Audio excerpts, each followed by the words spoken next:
And now, the survival show which once survived. Hey look, a squirrel.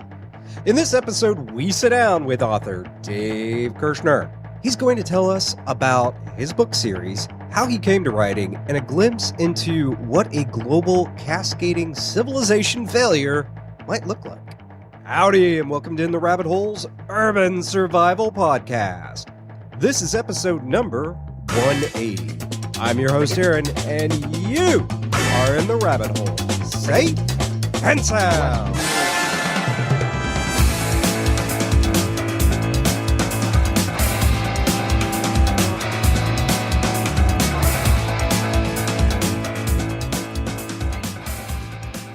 Dave, welcome to In the Rabbit Hole. Thanks, Aaron. I appreciate you inviting me on.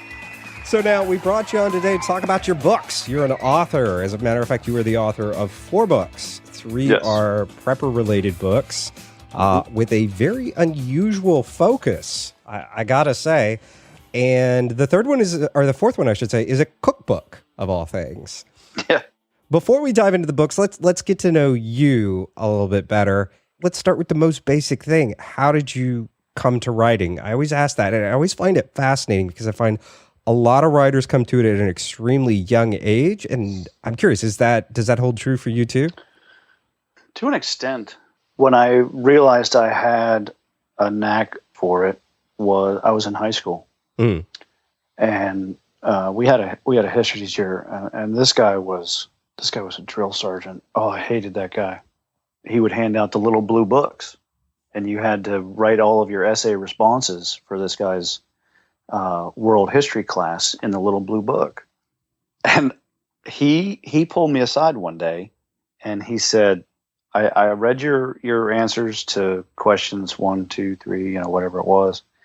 And he said, I've got to tell you, I've never seen such eloquently written bullshit. And I was like, what are you talking about? He goes, and it wasn't until later when that stupid movie Billy Madison came out. Mm-hmm. And at the very end of the movie, he's like, at no point did you answer the question. And I offer you 0 points. God have mercy on your soul, or something like that. Mm-hmm. And I remember thinking, oh my God, I think that's what the teacher just said to me when I was in high school. He said, but you know what? I want you to come with me. And he took me across the hall to kind of the advanced, it was like AP English. And this man was from Charleston, South Carolina. He was very proper. He handed him the little blue book, and he said, I want you to read this, and then I want you to tell me your honest opinion. Do you think that Dave should be in AP English? He just kind of skimmed through it, and he was like, yeah, I think he'll do all right. And it kind of went from there. And I remember one time I was in college, I had to take a poetry class, and I wound up writing an epic poem that was on the level with, the Iliad and the Odyssey. And it was like Highlander versus Beowulf. And it was this, the Highlander series, there can be only one, Yes. And so it was, Beowulf versus the Highlander. And it was, my teacher just kind of looked at me and she was like, there's something wrong with you. And I was like, well, what do you expect with all the patchouli hippie stink that's in this room on my brain? I've got this funk on my brain. I can't breathe in here. I couldn't think of anything else to write. She's like, oh my God. 7 pages of the Highlander versus Beowulf in a battle scene. So nice. It kind of stuck. I was always good with English and history. Okay. So now, when you're not pounding out words, what do you do? What do you do? How do you make your living, sir? My day job has me functioning as a lead technical analyst, or a team lead. Basically, I'm a business analyst. I define how complex systems are going to work, all the way down to the granular level of, you typed in your social security number and you tabbed or clicked off of the field, the system is going to do X. Is it going to mask the first 5 characters? Is it going to mask all 9 characters? do I want the system to automatically add the 2 hyphens, or do I have the expectation that the user is going to enter 123-45-6789? So you're just a little bit detail oriented. Yeah, just a little bit. I've got a T-shirt that my wife and kids think is hysterical, but it defines me to a T. It's got a picture of a little squirrel just sitting there chewing on a nut, and the text of the shirt says, "My wife thinks I have ADD, but I don't. Oh, look, a squirrel." Nice. So now the big question, of course, is: do you consider yourself a prepper? Absolutely. All right. Okay. You never know, because there's a lot of writers that latch onto the genre because, well, now it's an exciting genre. I may be biased. I happen to like the genre a lot, but there's a lot of authors that just latch onto it just because. But it's always interesting to hear whether or not somebody actually is a prepper, or if they just did a lot of research to get into a book, or how that came about. The onus of me becoming a prepper actually started when I was in Boy Scouts. Really? I didn't know it at the time. Because I just thought I was earning merit badges and I was earning rank badges, and I was, being outside was the be all end all. But where we lived in Northern Virginia, we were the only people in horse country that didn't have any horses. We had, 5 or 10 acres, and it was all wooded. And, and you're a Boy Scout, and, it's the 70s and early 80s. And, the mantra was, here's a toy gun, go play, go outside. You're not going to, because you didn't have 180 channels of nothing to watch.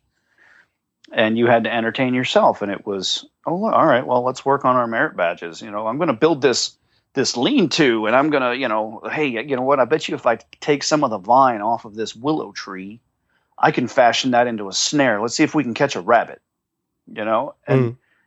And I didn't realize it at the time, but that was preparing me to prep. And then I think, like anybody else, 9/11 kind of drove home some of those thoughts and some of those ideas of, hey, you know what? Maybe we're not as safe and secure as we're thinking, or as we're being led to believe, And then another step in that evolution was I wrote the cookbook, and I learned about food and where my food came from. And I was doing all kinds of research as a result of that book to understand big ag, big farm, FDA, USDA, EPA, regulations on what they consider natural, organic, heirloom, the whole gambit. And when I was doing what really just sealed the deal was about 5 years ago, when I was doing the research for part 1 of the series. I was just kind of doing it on a lark. Because I was bored. The wife was in bed by 9. The kids were in bed by 8:30. They were younger. And I did something that I don't remember doing at any point. And there's a lot of stuff in book 1 that is dealing with the government and congressional procedure and things like that. And my original intent was to not do a series, was just do a 1 book. And it was going to end with the creation of 2 new constitutional amendments dealing with the banning of GMO crops. Okay. And now for conversation's sake, the name of that first book is Foreign and Domestic, correct?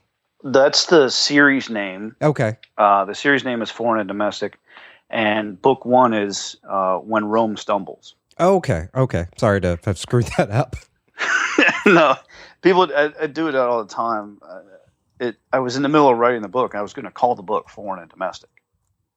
And when I went on to Amazon, as I was getting ready to publish it, I typed in Foreign and Domestic, and about 900 results came back. And I was like, wow, way to have an original thought, Dave. So I reverted back to something that stuck in my mind as one of the conversations within the book. And one of the characters actually says, when Rome stumbles. And I thought, well, all right, we're supposed to be the new Roman Empire, the new Roman Republic, a republic democracy. And, it's apropos. I'll go with that. Sounds so good. The series name is Foreign and Domestic. Book 1 is When Rome Stumbles. But it was when I was doing the research, I actually sat down and read the Constitution of the United States along with the Declaration of Independence. And that sealed my. I don't even remember what your question was, Aaron. That's okay. So, how did I become a prepper? There you go. There you go. But to steer you back to the book, before I totally screwed up the name of your first book, you were leading us. You were leading us into the book itself and telling us kind of the research, and you were looking into food because of the cookbook, and take us on that journey. All right. So, and I'll try and keep it focused. That's okay. You've got an edit button, right? Yes, I do. All right. So while I was writing the cookbook, my friend, who's a chef, had me do an experiment with cheese. And it sounds completely off the wall, but I swear to you, this is what he had me do. Because he was going on and on about fresh ingredients, non-processed ingredients. I was like, dude, just buy a bag of cheese and shut up, And he was like, you have no idea. You need to understand food, where food comes from, how food is made, how food is processed. You need to do this. And so he said, go buy a bag of cheese, any type you want. Go buy a block of the exact same cheese, shred it yourself, put it in equal size pots, equal heat, stir, stir, stir. You're going to make a fondue. I was like, okay. He said, give me a call when you're done. I'm like, all right. A month or so went by, and finally I was like, I'm going to do this stupid cheese experiment. And sure enough, stir, stir, stir. And the block of cheese that I shredded myself was nice and rich and lush and creamy. And my wife stole the pot, poured it over some chips, and she and the girls made nachos. And I was sitting there lamenting this one pot. And I swear to you, it looked like somebody had taken their hands that had a little bit of beach sand on it and rubbed them together over my pot. I couldn't get rid of these little granules. And I called him up and I was like, all right, man, I did your stupid cheese experiment. Trish ran off with the one that I shredded myself, but I can't. There's like little grains of sand or something in my pot. And he said, yeah, that's all the stuff your body doesn't know what to do with. That's anti-caking agents, additives, preservatives, cellulose. There was a big report came out last week that they finally disclosed that the quote unquote cellulose ingredient in pre-shredded cheese is actually sawdust. Yeah, nice. Yeah. And I said, well, what are you talking about? He said, well, that's all. Your body doesn't know what to do with that. So it's going to do one of two things. It's either going to just let it pass on through, or it's going to go, I'm going to try and figure that out. I'm going to tuck that away. I'm going to stick it right over here. And then it'll keep doing that as you ingest more and more more and more processed or heavily processed foodstuffs. It'll go either pass on through, or I'm going to tuck that over here. Wait, I'm going to tuck that over here. Oh, look, it's got a friend. I think this one's kind of related to that one. I'm going to tuck it over here. And then it eventually becomes a mass. And your body's like, well, wait a minute. What am I supposed to do with this? Attack! And, maybe that thing becomes a tumor. Maybe it's cancerous. Maybe it's not. But a lot of people are having issues because of the food. And that was always kicking around in the back of my mind. And I took my love of dystopian TV and movies, and I started reading books. And what I was finding was that I can't go in a bookstore, or I can go in a bookstore, and I can find a dozen books that are in the genre, and all of them are going to deal with one of three topics: EMP, financial collapse, and other.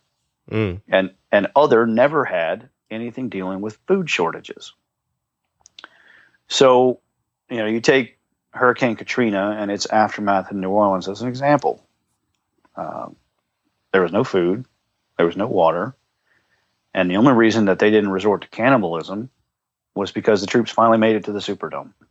So I started doing more and more research. I started looking at more and more rates of incidence, for all kinds of things, gastrointestinal, neurological, and the rates of incidence kept coming down. When I was a kid, autism was, 1 in 250,000 kids was going to get autism. Now it's down to 1 in 50 or 1 in 40. Yeah. Even, I think it might be even less than that now. And so it's a slow moving train, but a lot of people are starting to pay more attention to where their food came from.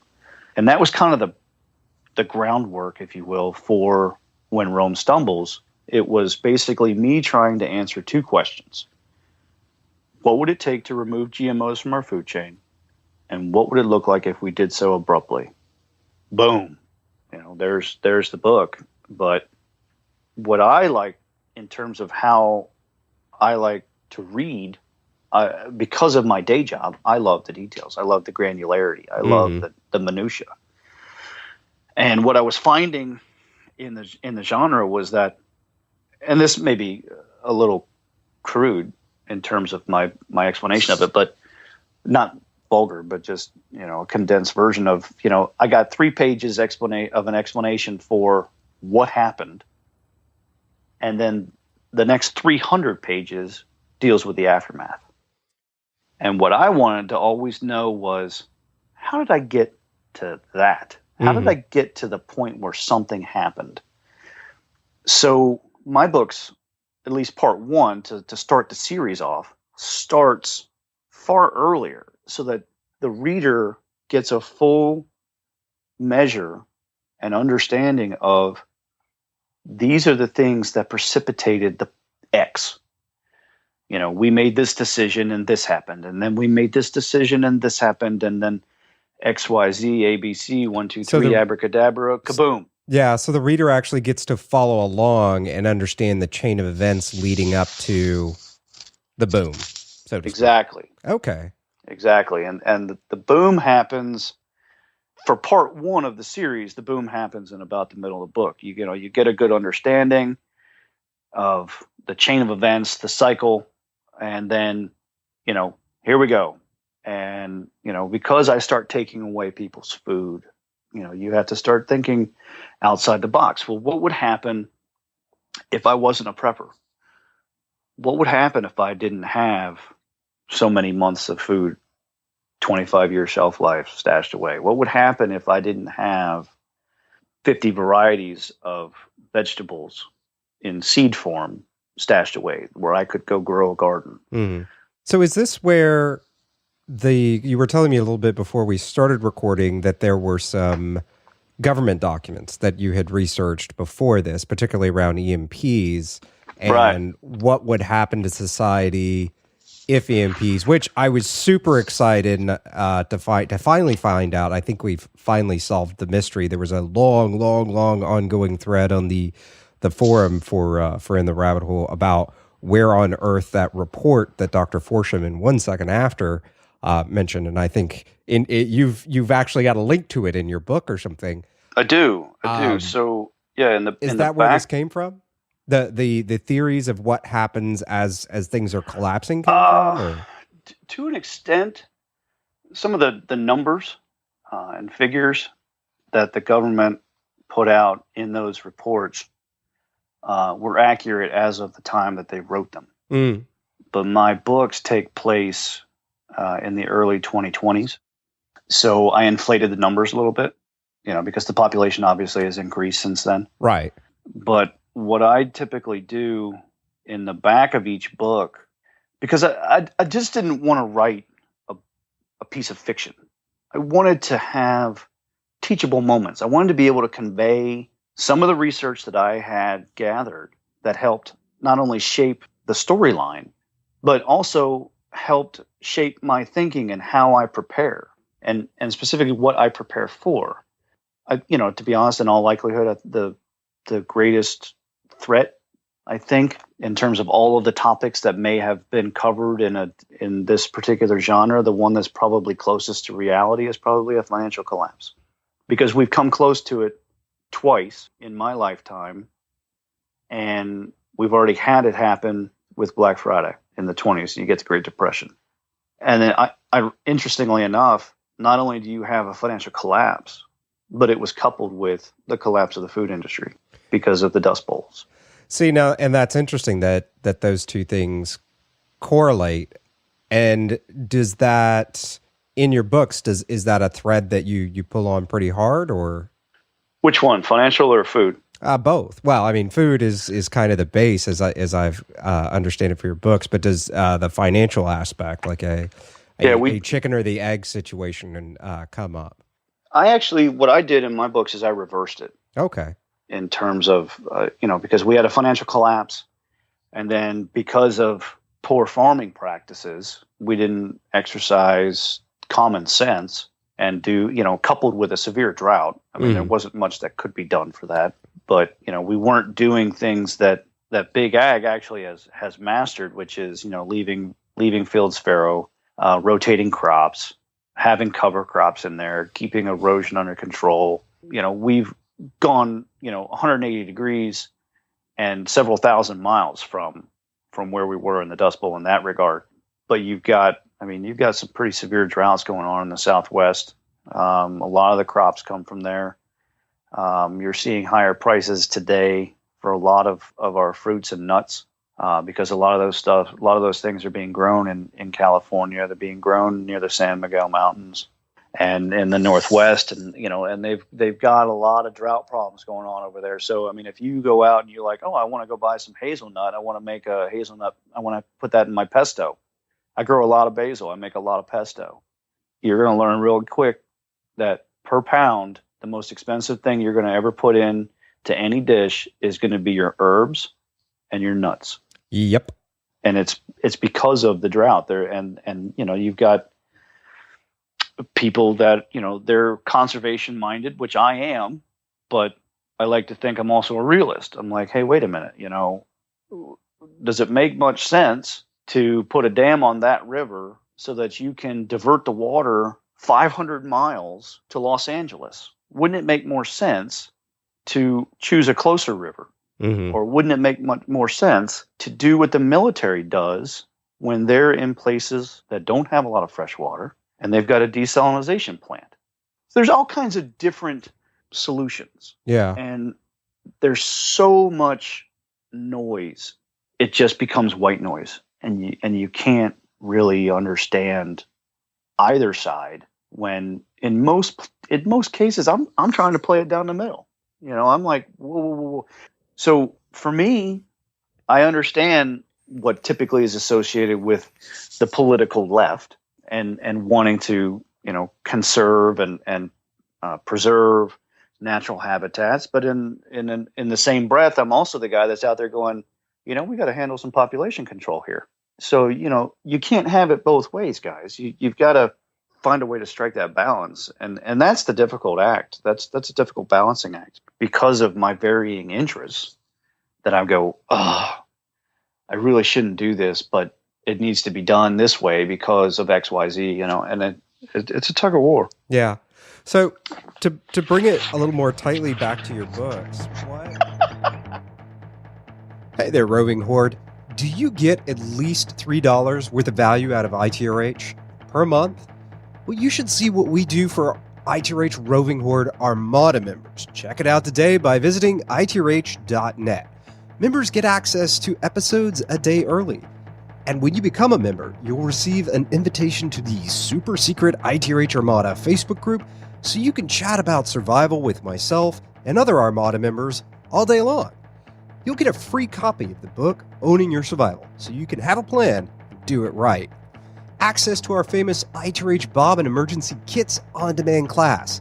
Make that perfect bag. Learn what to obsess over, and more importantly, what not to obsess over. My insane ammo inventory spreadsheet. You'll finally have instant access to knowing exactly what you have on hand. Access to every episode ever produced by ITRH, including one with a famous knife maker that was never aired. And that's just to name a few things. Remember to visit itrh.net to get more benefit and help the show stay safe and sound, which helps keep you safe and sound. Now, back to Dave.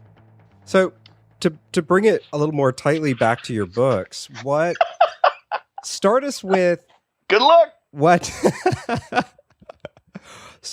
take us into what really starts because we were talking a little bit about the Dust Bowls and things like that, and it was an economic that ended up causing, in a lot of ways, the food crash. In yours is a food crash that starts an economic. Is that how that works out, or I guess, or am I totally like off in left field smoking crack? I mean, that's been known to happen. No, you're close. You're close. What I did when I said that I switched the order in my book is to answer the first question of what would it take to get rid of GMOs. I had to present a case that fictionally, because I don't want to get sued for libel, right? That I fictionally tied the genetic mutations from the seed and the foodstuffs, the fruits, the vegetables, to the neurological and gastrointestinal upticks that we were seeing, things like Parkinson's, Alzheimer's, dementia. Yeah, not exactly a stretch. But again, I don't want to get sued. Yeah, no, exactly. I'm saying I'm in agreement here with your premise. So you're with me. Yeah. Okay, so I did that. But while all of that is going on, while I was writing all of that, they had sequestration in Congress. And, there was a lot of back and forth and yammering going on about which countries owned how much American debt. So I thought, well, all right. Let's explore this a little bit. Let's learn a bit about national finance. And our country has been underwater financially since Vietnam. And more debt is owned by our competitors, China, Japan, Russia, England, France, Germany. They all own a certain portion of our debt, and we have to make payments on all that stuff. And I thought, well, if you think about how a magician works, they're always distracting you. Hey, take a look at this, and they're doing something in the right hand. Meanwhile, on the left hand, they're setting up the next trick. So I thought, while we're distracted with this food crisis and, raiding the Svalbard food vault, the seed vault, how hard would it be to get some country to kind of take the lead and come at the United States and say, we want to get paid. We have all these IOUs. We own all this debt of yours. We want to get paid. And what would happen if we had 10 countries, 12, 20, all come in at the same time and say, pay me? We don't have the money to pay them. Mm-hmm. We've got hundreds of millions of dollars, maybe even billions of dollars stashed in various slush accounts that some nebulous government agency has access to, but maybe the IGA doesn't necessarily know everything. But I keep the characters that are part of the government apparatus in check by introducing the IMF, the International Monetary Fund. Mm-hmm. They were set up after World War II, and they basically know every dirty little financial secret of every single country. They're like the little goblin people in the Harry Potter books, So there was no way we were going to be able to to get out of having to pay the debt. So I had the opportunity to introduce some colonial adversaries kind of come back into play where, and like I said before, I love history. So there's always some form of historical relevance to what I've written. It could be alternate history, but there's some relevance to something that happened historically, because I'm a big believer in you should be studying history, mm-hmm. or you're going to be doomed to repeat it. So do you actually kind of go back and sow these seeds of history and bring them into not necessarily alternate histories, but what could happen because of the creation of the IMF and things like that? Is that the direction you take it in? I simply introduced the IMF because there are a lot of people that are in this community that enjoy the genre that are like me. They're, and they're preppers that know a heck of a lot more about international finance, national debt than I could ever possibly want to know or learn. But because of my nature in wanting to understand the minutia, I needed to make sure that all the details were right. And I knew from my research that there was no way that any country was going to be able to come in and collect on national debt without the involvement of the IMF. So I literally give them a tip of the hat to make sure that the readers know, hey, look, I took the extra time, I did the research, and I have a general grasp and understanding of how that would possibly come to fruition. But I also knew that I had done so much research and done so much reading in the genre that I knew that the bread and butter for any author in this particular genre is going to need to, at some point, discuss EMPs and financial collapse. So because I have undiagnosed, unmedicated ADD, I'm able to, if you look at, like, say, a DNA strand, a double helix, that's kind of how the story arcs work within my book. Okay. They're always crossing one another, and characters mash into one another. And look at that, another storyline is, maybe it's a sub story, maybe it's a new primary thread. It could go any number of ways. By the time you finish part one, you have a firm understanding that not only is the food issue not fully resolved, but there are other things on the horizon that are going to be a sucker punch, and you're not going to want to be around for some of this stuff. Mm-hmm. Step us through kind of the main stuff. Like, we have the buildup in your book that leads to, is it a food crash, or what do we come to ultimately in the epoch, sort of, where we come to poop hits the fan? What is that like? Shit hits the fan. I don't know why I'm censoring myself today. Walk us through into that. Like, what leads us up to that, and what happens there? All right. So the head of the USDA in my book is tired of getting the runaround from the GMO companies.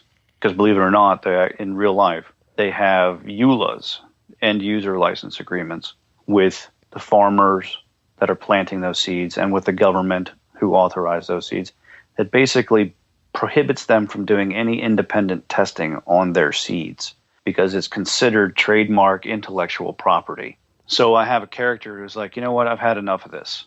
I've got 1 in 88 kids has got autism. I've got dementia, Alzheimer's, Parkinson's, celiac disease, peanut butter allergies. All of these things are occurring with such ferocity and frequency, something's up. So he basically commissions a set of characters to do an independent study, violate the EULA, and they find out about it, and they try to silence him. So you've got corporate malfeasance, you've got government negligence, and then you've got this this retired Marine just living on a homestead in rural Ohio, and one of the characters kind of jumps out of a burning plane onto his property. But the head of the USDA releases the report, and all hell breaks loose. He releases it on a Friday on purpose because I understand media cycles. It gives Congress a whole weekend to feel the backlash from all the farmers that are downloading this report, that are reading this report. And the farmers basically refuse to go to the fields and plant the crops. So now you've got food shortages almost immediately because people are refusing to buy the foodstuffs that they had typically bought without thinking, just out of reflex. Oh, look. So the people refuse to buy the food. Farmers are refusing to grow the food. Congress can't get their act together. But in the meantime, it's Mr. and Mrs. John Q. Public that are paying the price because they don't have any food. So again, I hearken back to history, and I introduce ration books that we had during World War II. And I update the ration books. I don't need to ration rubber or nylons like we did during World War II. Now we're rationing sugar and flour, spices, and the like. So the poop hits the fan when my character releases his independent government-funded report on the dangers contained within the various GMO seeds. So there's a build-up to that. And because we're so distracted as a nation dealing with the food crisis and the food shortages, and we've got all kinds of craziness going on. Now we've got colonial adversaries that see an opening, they see a weakness, they see us on bended knee, and they're going to go expose it because they've got their own problems. But you get the idea. Yeah. I mean, there's a lot of threads, there's a lot of storylines, but that's the primary arc in book one. Okay. Now, in a nutshell, what's the big takeaway you want readers? I mean, obviously there's a big message here. But in a nutshell, in your words, what is the big takeaway you want readers to get from your books? Well, I'm a complicated guy, Aaron. It's a multifold answer, but I think the big takeaway from at least part one is people in this country need to take a step back in time and understand self-reliance. And I'm not saying, go buy 3 goats and some chickens and become a homesteader.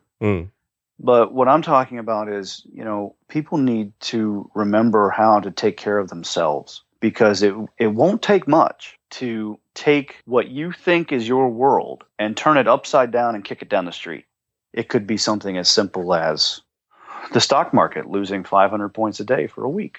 And suddenly, you're not retiring when you thought you were going to retire. Those are minor stock fluctuations. Those are ripples in your existence. But if you have something that's horrific, and what I tried to present in the book is, don't just think on a grand scale in terms of EMPs or nuclear detonation, surface detonations, or the Yellowstone caldera, or whatever, the Zika virus, whatever the newest biggest thing is, because it could be something as small as a job loss. And that's really the point that I'm trying to drive with part one is, and I use food as my groundwork, as my example. Say, hey, look, it wouldn't take much. Look, just one little report from a government agency, and suddenly you don't want to buy that giant pack of donuts or that loaf of bread. I don't know, man. I love donuts. That's a hard sell. But if I found out what was in them, you're right. I might. I don't know. They're donuts, though. I love donuts. You've got a lot of stuff going on in your book. How do you keep it from being dizzying or difficult for the reader to keep up with? I know in some instances, like having a lot of different things going on all at once is fun and it's exciting and it keeps the pace moving and it makes it a fast-paced book to read, but it can also be a danger in that it becomes distracting and dizzying and hard to keep up with. How do you manage that? For me, at least, when I'm writing the book itself, I'm not only writing the book physically, but mentally I'm writing the next 2 books. So I employ a writer's trick within each chapter. And I might have said this previously, but if I've got a 15-page chapter, and I usually try to keep them between 8 and 17 to 20 pages. When I have a chapter, but I need to change scenes, a writer's trick is to just insert the triple asterisks. So that gives the reader a visual cue. He's changing topics. He's changing scenes. Something else is going to happen now. Okay. So within that, say, 15 pages, I might have 3 5-page vignettes. And within each of those vignettes, I'm advancing one of my story arcs forward. And what I use an Excel file, and so I've got that broken out because of my analytical nature. An Excel file seemed a good way to go. So I have chapter 1, and then I've got the characters that are present in each vignette.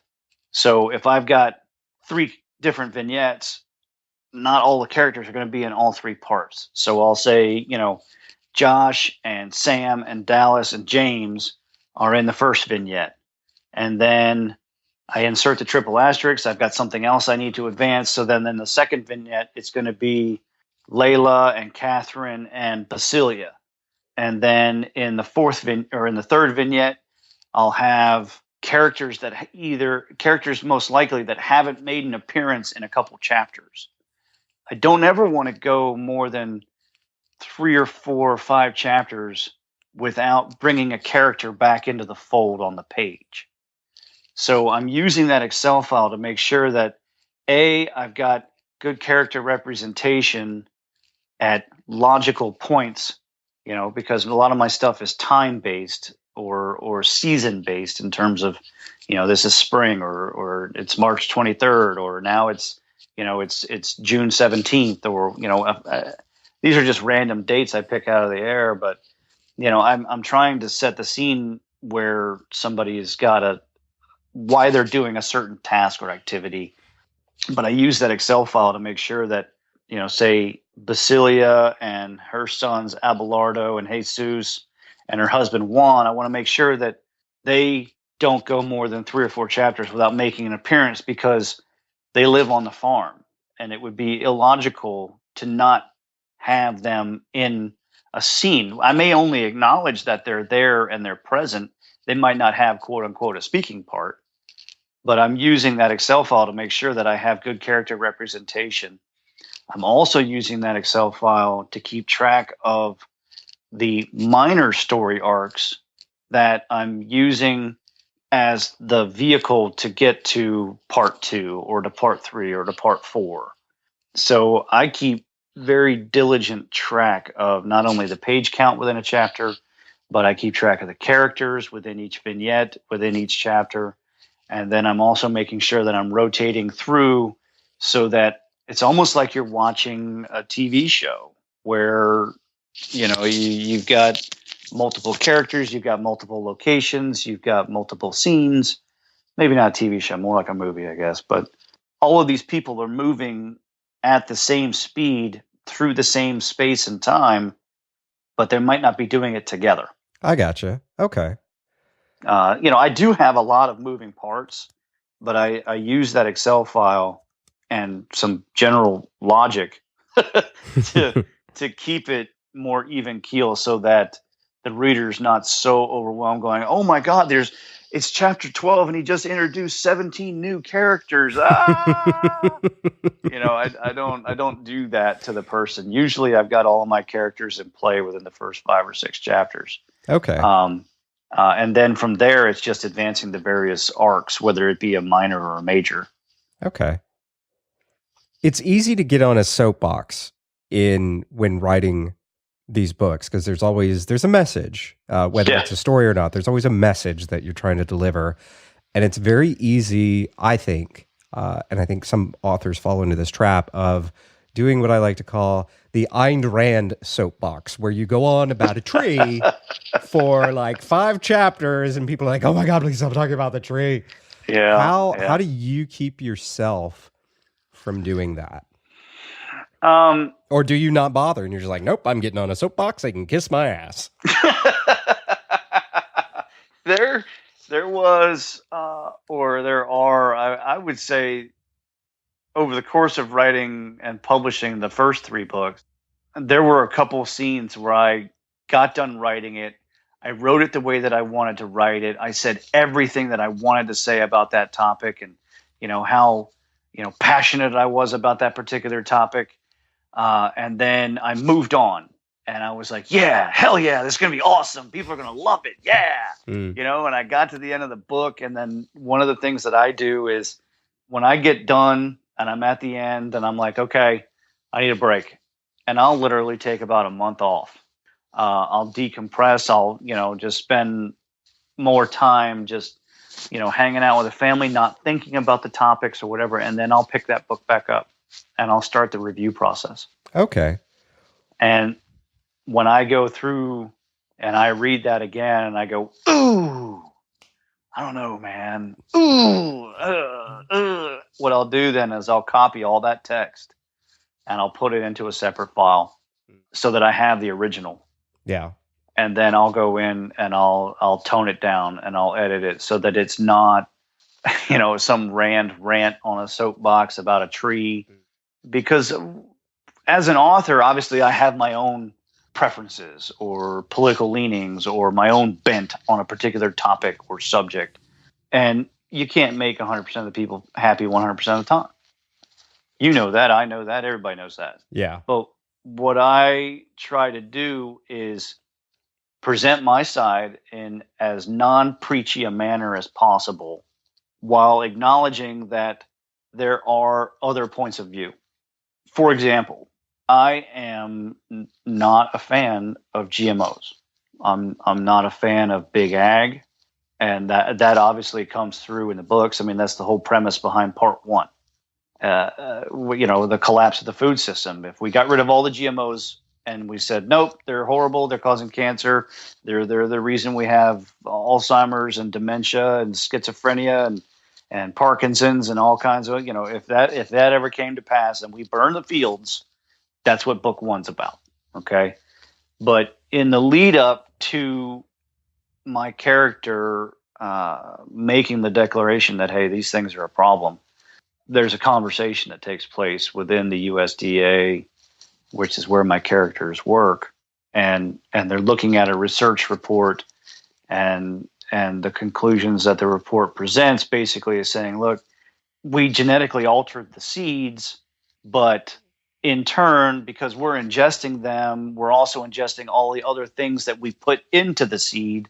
The human body doesn't know what to do with those things, and as a result, we're getting upticks on gastrointestinal and neurological disorders.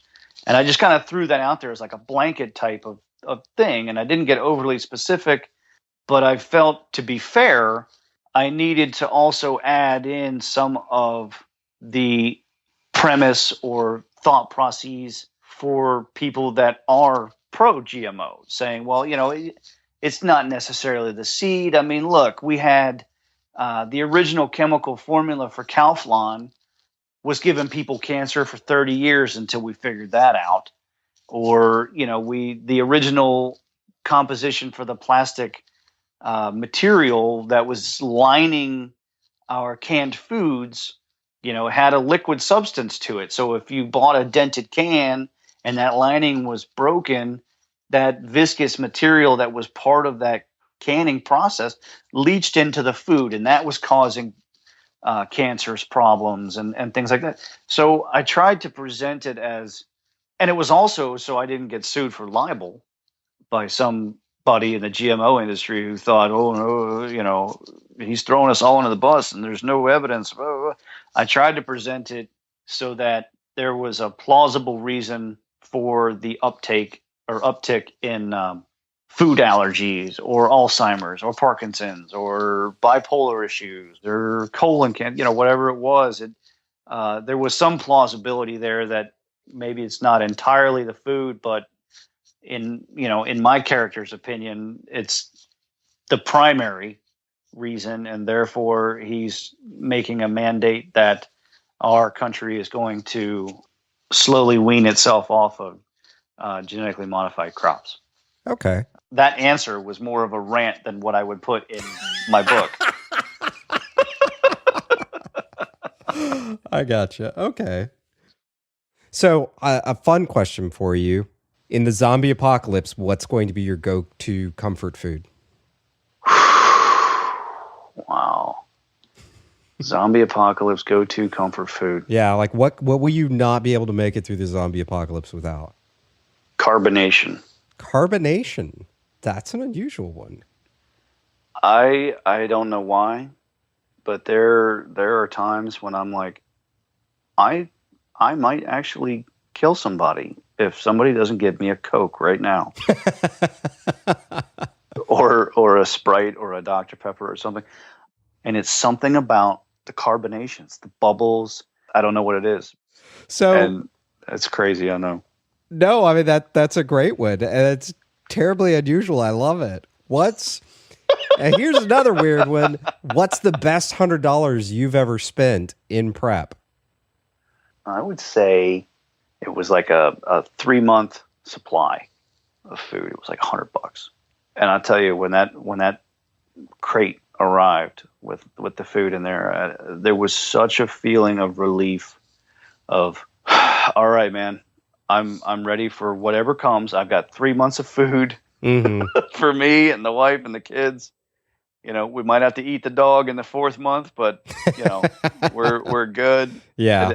It was just a big weight, because I've got stuff that I canned on my own from my garden, and I've got stuff that that we keep on hand for. Do I really need 12 quart cans of whole tomatoes? No, but I'm a prepper. That's why I bought 12 of them. And I keep track of the dates, and I do stock rotation and the whole thing. But when that box showed up, man, I was just like, Hallelujah. Boom! All of a sudden, you've got 3 months. Yeah, all of a sudden, I got 3 months, and I've got a ass load of ammo. I'm ready to go. Nice. I've got my bullets. My beans have just arrived, and all I need now are some freaking Band-Aids. You know. What is your go-to rifle in the zombie apocalypse? Are you an AR guy, an AK guy, a traditionalist, or a foul, or something more exotic and oh man, something black and lacy? Or what do we got here? In the zombie apocalypse, or just whatever SHTF? Yeah, Tawaki type of event. All right, so if it's a zombie apocalypse, I don't want a gun. Okay. I want a machete. I want a katana sword. I want something silent. Because The Walking Dead is real. Right, of course. It's nothing but truth bombs. Yes. But if it's a post-collapse, Tawaki style type event, I'm torn, because I would want my 22 rifle, because I can put 15 in the pipe and 1 in the tube. So I've got 16 rounds to bag small game. And it's got no kick, so my daughters could use it. But for me, I would want a 22 for small game. Plus, it's got a large round capacity. But if I want something bigger, personally, I would want something that was multi-use. So I would probably go with a 12 gauge, because I can put a slug in there and I can take down a deer or a caribou or a moose. And I can also go out and bag geese and duck and pheasant. So I would say a 12 gauge. Okay. Because it's more multifaceted. I could use it for more things than I could just a standard rifle. I gotcha. What are you personally prepping for? What is your end of the world scenario that keeps you awake at night and keeps you kind of jazzed about all this stuff? I don't want to say. No, come on, it's fun. No, I've read the government report on EMPs and how bad our electrical grid is. That infrastructure has not been updated since really the 60s. Right. The United States does not have a monopoly on scientists. There are smart people that live in other countries that hate us, and they have the capacity and the will to want to do things like that. There have been attacks on power grid substations.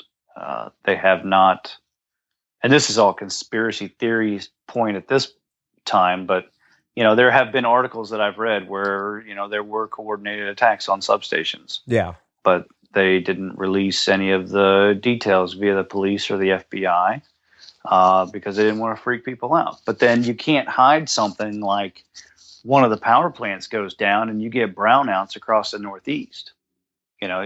People thought there was another terrorist attack because the power went out in New York City. Remember all the people that were walking across the bridge because they lost power? Mm-hmm. So my thing is EMPs. But then, of course, I go read an article that the super virus is here and it's resistant to the last line of defense for antibiotics. And, you're like, oh, great. Because you've got people like Rawls, okay? James Wesley Rawls, and kind of the godfather of the prepping movement. His thing, obviously, currency collapse.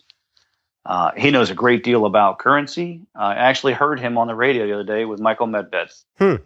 And he was talking about the American Readout. And I enjoy his books. And, and he'll be the first one to tell you and admit, they can get kind of preachy. But I think everybody's got a different take on it, what their issue is. But I think if I had to look at all the flavors on the spectrum, I would say EMP. Okay. That's the one I think I spend the most time going, can I get home from here? Right. What do I have in my car that I could use to get home? How comfortable are the shoes I'm wearing right now? Or I'm looking up at the sky as I'm walking into work and I'm like, I think I might be the only person who would know that it was an EMP if it suddenly went silent around here and you didn't have all the condensers running. Mm. I think I'd be the only one that actually turned around and just went back to my car and got all of my crap and started walking. I don't think anybody would know. Probably. That's very true. And it's very morbid of me to do it, but I look up at the sky and I see an airplane and I'm like, and my only thought is, I hope it doesn't fall out of the sky. Mm-hmm. That's when I go, maybe I need medication. Yeah, I think we all have those days. They pay me to be nice at work. I don't know why my family expects it for free. So, nice. I got issues. My wife thoroughly embraces them. She's like, "Oh my God, I can't even talk to you right now." Right. But she hasn't left me, so that's there you go. I think that's the sign of a good marriage is when our crazy lines up with the other person's crazy. Oh, she's along for the ride at this point. She's just like, I got to see where this goes. This show is bananas. I want to see how it ends. Yeah, it's that train wreck. You want to hide your eyes, but you really want to see how it turns out. Exactly. Of course. Exactly. So, what should readers expect from you in the future? Expectations, the pressure. I would say expect to learn something. Okay. And I say that in all seriousness, because we touched on it a little bit earlier. What I like to do is I like to convey the things that I've learned into the fictional works. So I had to learn how, and I did this on a number of forums, just doing research, hey, look, and I actually put a thread on one of the forums. Help, I shot one of my characters. This guy got shot, kind of nicked his bicep and went into his chest cavity, and I needed to save this guy's life. So I needed to understand how to do a chest tube and understand, hey, you know what? It's probably not a bad idea to put a Bolin chest seal in my med kit, or an Israeli bandage or things like that. I had to learn how to direct artillery fire. I'm not giving that one away, but I had to learn how to direct artillery fire. Uh-huh. I had to learn how a root cellar worked.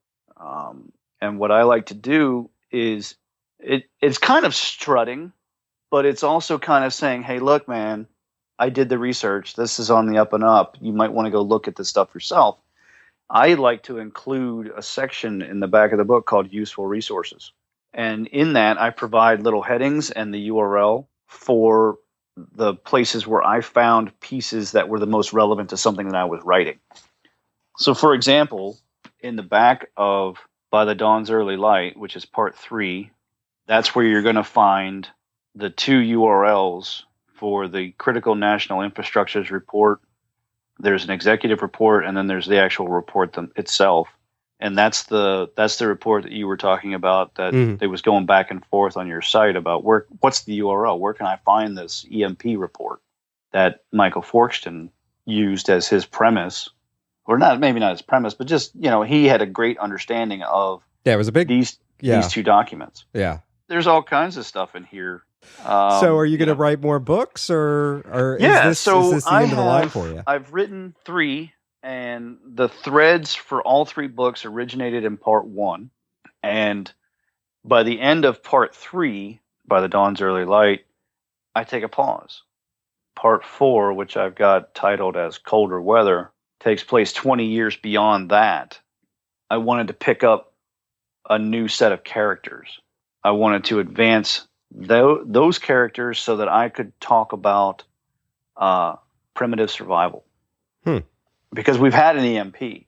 That's going to lead to a whole bunch of other things.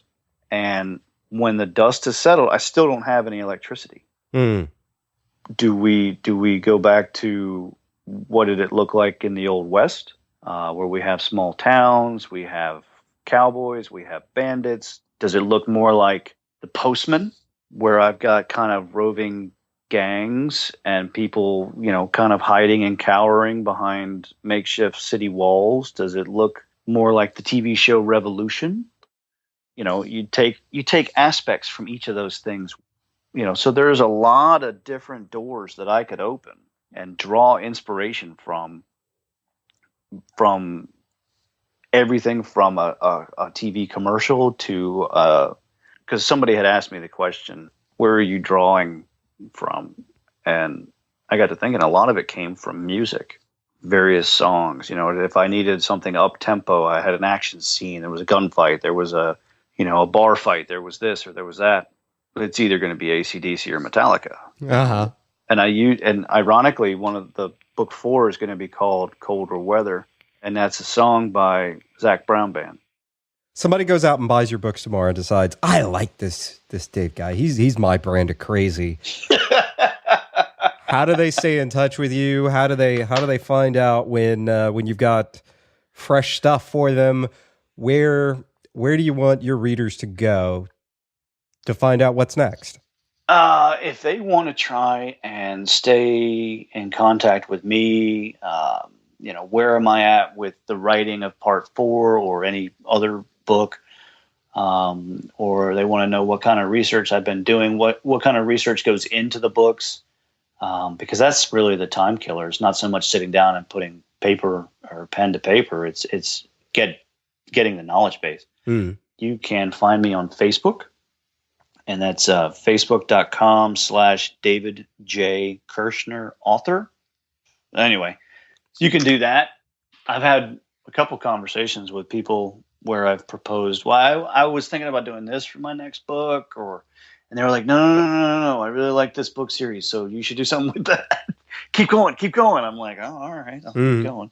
I've had other people that they were like, hey, can you write me into your book and make me die horribly? And I'm like, can do.